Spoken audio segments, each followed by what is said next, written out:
This is an ABC News special report. A presidential address to the nation. The crisis in Syria. And a good evening to all of you. I'm Diane Sawyer. So glad you're with us tonight. It is a big night of high stakes on the world stage, and the situation is changing fast. President Obama is now just moments from speaking directly to the American people on Syria, on that threatened military strike by the U.S., and whether it's all changed tonight because a dictator may be backing down. Our ABC News Washington Post poll has shown that a majority of Americans tonight, 64%, oppose a U.S. strike on Syria. And so some questions. Is America safer now, and have the Russians really persuaded Syria to turn over their chemical weapons? So let's go straight to ABC's chief White House correspondent, Jonathan Karl, standing by at the White House. We're expecting the president any minute now. John.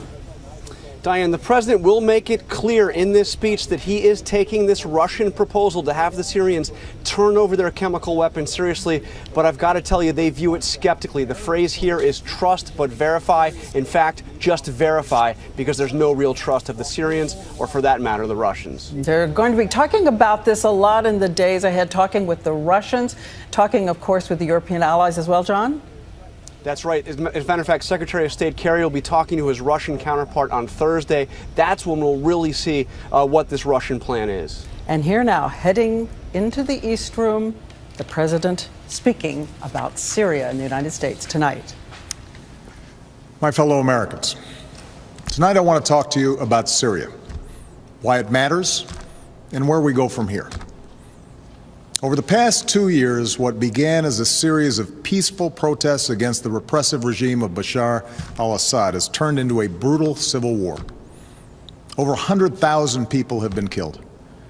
Millions have fled the country. In that time, America has worked with allies to provide humanitarian support, to help the moderate opposition, and to shape a political settlement. But I have resisted calls for military action, because we cannot resolve someone else's civil war through force, particularly after a decade of war in Iraq and Afghanistan. The situation profoundly changed, though, on August 21st, when Assad's government gassed to death over 1,000 people, including hundreds of children. The images from this massacre are sickening. Men, women, children lying in rows, killed by poison gas. Others foaming at the mouth, gasping for breath. A father clutching his dead children, imploring them to get up and walk. On that terrible night, the world saw in gruesome detail the terrible nature of chemical weapons, and why the overwhelming majority of humanity has declared them off limits, a crime against humanity, and a violation of the laws of war. This was not always the case. In World War I, American GIs were among the many thousands killed by deadly gas in the trenches of Europe. In World War II, the Nazis used gas to inflict the horror of the Holocaust.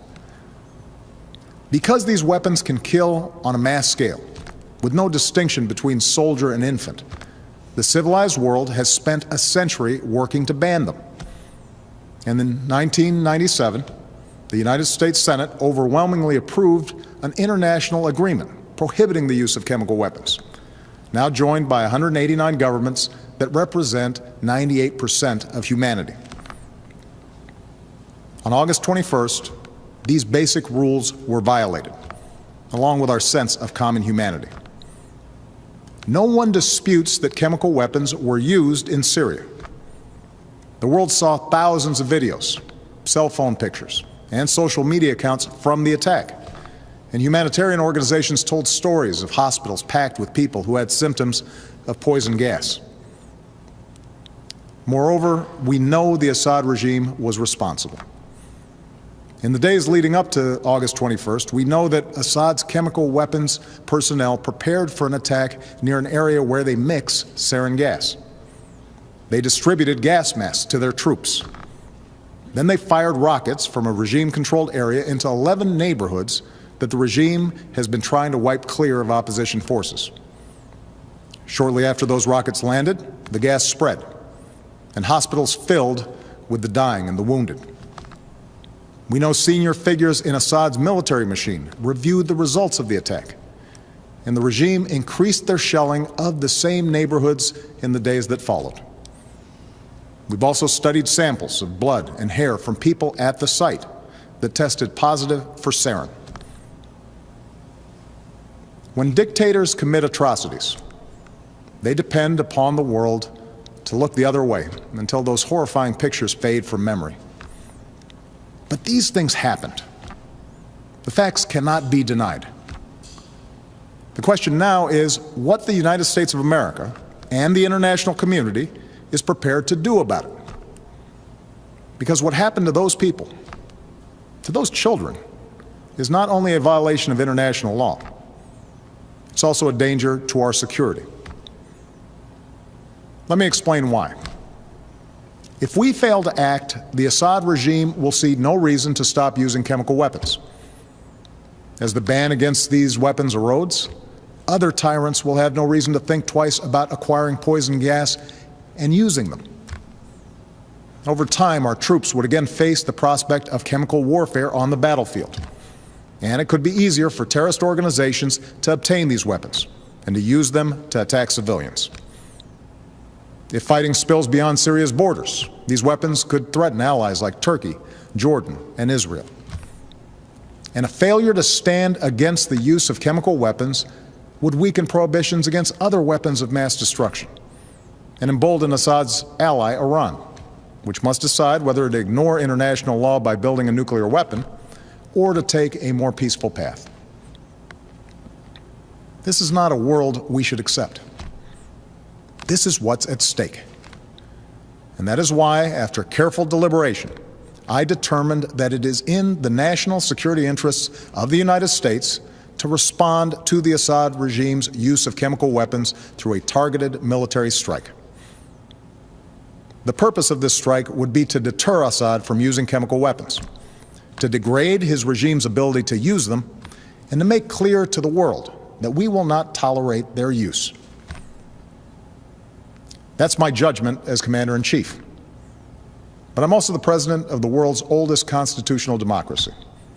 So even though I possess the authority to order military strikes, I believed it was right, in the absence of a direct or imminent threat to our security, to take this debate to Congress.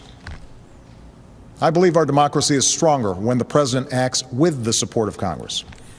And I believe that America acts more effectively abroad when we stand together.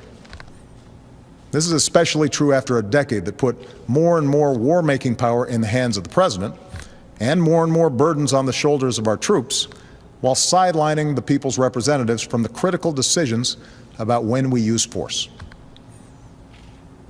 Now, I know that after the terrible toll of Iraq and Afghanistan, the idea of any military action, no matter how limited, is not going to be popular.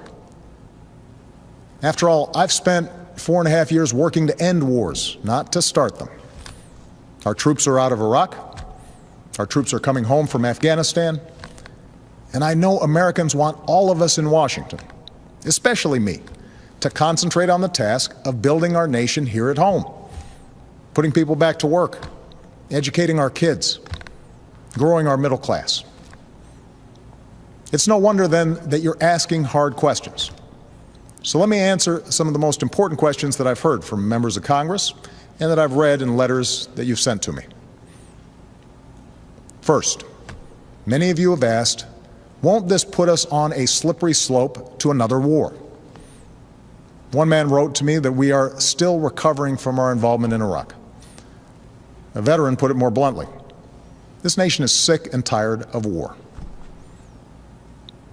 My answer is simple. I will not put American boots on the ground in Syria. I will not pursue an open-ended action like Iraq or Afghanistan. I will not pursue a prolonged air campaign like Libya or Kosovo. This would be a targeted strike to achieve a clear objective, deterring the use of chemical weapons and degrading Assad's capabilities. Others have asked whether it's worth acting if we don't take out Assad. As some members of Congress have said, there's no point in simply doing a pinprick strike in Syria. Let me make something clear. The United States military doesn't do pinpricks. Even a limited strike will send a message to Assad that no other nation can deliver. I don't think we should remove another dictator with force. We learned from Iraq that doing so makes us responsible for all that comes next. But a targeted strike can make Assad, or any other dictator, think twice before using chemical weapons. Other questions involve the dangers of retaliation. We don't dismiss any threats, but the Assad regime does not have the ability to seriously threaten our military. Any other retaliation they might seek is in line with threats that we face every day. Neither Assad nor his allies have any interest in escalation that would lead to his demise. And our ally Israel can defend itself with overwhelming force, as well as the unshakable support of the United States of America. Many of you have asked a broader question. Why should we get involved at all in a place that's so complicated and where, as one person wrote to me, those who come after Assad may be enemies of human rights? It's true that some of Assad's opponents are extremists, but al-Qaeda will only draw strength in a more chaotic Syria if people there see the world doing nothing to prevent innocent civilians from being gassed to death. The majority of the Syrian people and the Syrian opposition we work with just want to live in peace, with dignity and freedom. And the day after any military action, we would redouble our efforts to achieve a political solution that strengthens those who reject the forces of tyranny and extremism. Finally, many of you have asked, why not leave this to other countries or seek solutions short of force? As several people wrote to me, we should not be the world's policeman. I agree, and I have a deeply held preference for peaceful solutions. Over the last 2 years, my administration has tried diplomacy and sanctions, warnings and negotiations, but chemical weapons were still used by the Assad regime. However, over the last few days, we've seen some encouraging signs. In part because of the credible threat of U.S. military action, as well as constructive talks that I had with President Putin, the Russian government has indicated a willingness to join with the international community in pushing Assad to give up his chemical weapons. The Assad regime has now admitted that it has these weapons, and even said they joined the Chemical Weapons Convention, which prohibits their use. It's too early to tell whether this offer will succeed, and any agreement must verify that the Assad regime keeps its commitments. But this initiative has the potential to remove the threat of chemical weapons without the use of force, particularly because Russia is one of Assad's strongest allies. I have therefore asked the leaders of Congress to postpone a vote to authorize the use of force while we pursue this diplomatic path. I'm sending Secretary of State John Kerry to meet his Russian counterpart on Thursday, and I will continue my own discussions with President Putin. I've spoken to the leaders of two of our closest allies, France and the United Kingdom, and we will work together in consultation with Russia and China to put forward a resolution at the UN Security Council requiring Assad to give up his chemical weapons and to ultimately destroy them under international control. We'll also give UN inspectors the opportunity to report their findings about what happened on August 21st. And we will continue to rally support from allies from Europe to the Americas, from Asia to the Middle East, who agree on the need for action. Meanwhile, I've ordered our military to maintain their current posture, to keep the pressure on Assad, and to be in a position to respond if diplomacy fails. And tonight I give thanks again to our military and their families for their incredible strength and sacrifices. My fellow Americans, for nearly 7 decades, the United States has been the anchor of global security. This has meant doing more than forging international agreements. It has meant enforcing them. The burdens of leadership are often heavy, but the world's a better place because we have borne them. And so, to my friends on the right, I ask you to reconcile your commitment to America's military might with a failure to act when a cause is so plainly just. To my friends on the left, I ask you to reconcile your belief in freedom and dignity for all people with those images of children writhing in pain and going still on a cold hospital floor. For sometimes resolutions and statements of condemnation are simply not enough.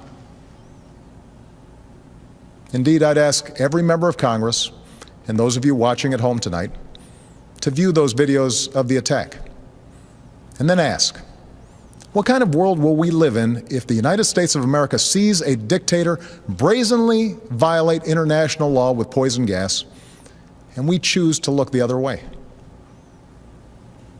Franklin Roosevelt once said, "Our national determination to keep free of foreign wars and foreign entanglements cannot prevent us from feeling deep concern when ideals and principles that we have cherished are challenged."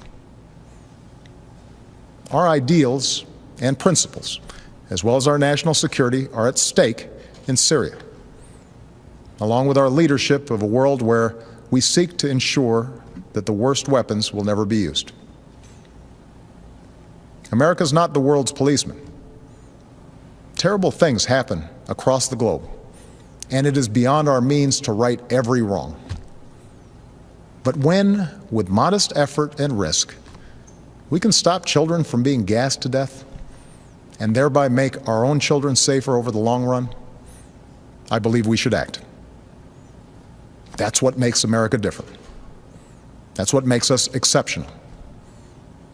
With humility, but with resolve, let us never lose sight of that essential truth. Thank you, God bless you, and God bless the United States of America. And there you have the president still making a case for U.S. action against Syria, even as a negotiation is on the table. However, saying that he has asked the leaders of Congress to postpone any vote to see if those negotiations work. So let's go back to Jonathan Karl at the White House, because, John, this is about U.S. leadership on the world stage. What does the White House want to happen now? Oh, there is so much at stake here for the president. He asked Congress to postpone that vote at a time when he was going to lose that vote in Congress. Now, so much rides on this diplomatic effort. What he wants, above all, is to be able to go forward and see that diplomatic effort without being cut off here at home by a Congress saying that they would not support him if he chose to attack. And back now to Martha Raddatz, Chief Global Affairs Correspondent. Martha, what is the view at the Pentagon about the Russian deal, first of all? And what is your thought tonight about keeping the finger on the trigger, someone said to Jonathan Karl earlier, and keeping the U.S. military at alert? Well, I think they have to stay on alert, Diane, and the president made a case for this military strike, the threat of a military strike, to stay in play. I think at the Pentagon, everybody's hopeful about some sort of diplomatic solution. But the bottom line here is tonight, Diane, that it is highly unlikely that in the coming weeks or even months there will be a military strike on Syria because of these delays, if ever. So is it possible to say it's over, this threat of a military strike? Oh, I don't think you can say it's over, but it is delayed for weeks, if not months, unless this diplomatic deal falls completely apart very quickly. All right, let's go now to Terry Moran, who's senior foreign correspondent. He's over in Beirut, Lebanon right now. And Terry, again, I was saying this is about U.S. leadership on the world stage. How is this seen? How will this speech be seen and these actions be seen tonight in the eyes of the world? Well, Diane, there are two things that you hear a lot in this part of the world. First, you recognize the catastrophic calamity to American credibility that the claims about Iraq's weapons of mass destruction were. People don't believe this president or this administration when they talk about this attack on August the 21st, and they want to see and hear real evidence, not the claims of the Secretary of State or even the president. The other thing is that people in this part of the world respond to strong leadership, and you hear around these words about Obama, that he's hesitant, indecisive, that he's been outmaneuvered by Bashar Assad. And so this is a real problem for the United States going forward, being clear, backing up its claims with evidence and with credible action as well. All right, Terry Moran standing watch for us tonight from the region. And again, it's about 4 in the morning, a little after 4 in the morning in Syria. We have no evidence that the president's speech was shown on television there, and we will await word to see what Bashar al-Assad, some 6,000 miles away, has to say from his palace in Damascus. And for right now, we will return you to your regular programming. For some of you in the West, that's World News. I'll see you there. And we'll have more on the crisis in Syria with Terry Moran from Beirut later tonight on Nightline, and of course tomorrow on Good Morning America as well. And we hope you continue the conversation with us right now on the ABC News Facebook page online. I'm Diane Sawyer. To all of you, a good night. This has been a special report from ABC News.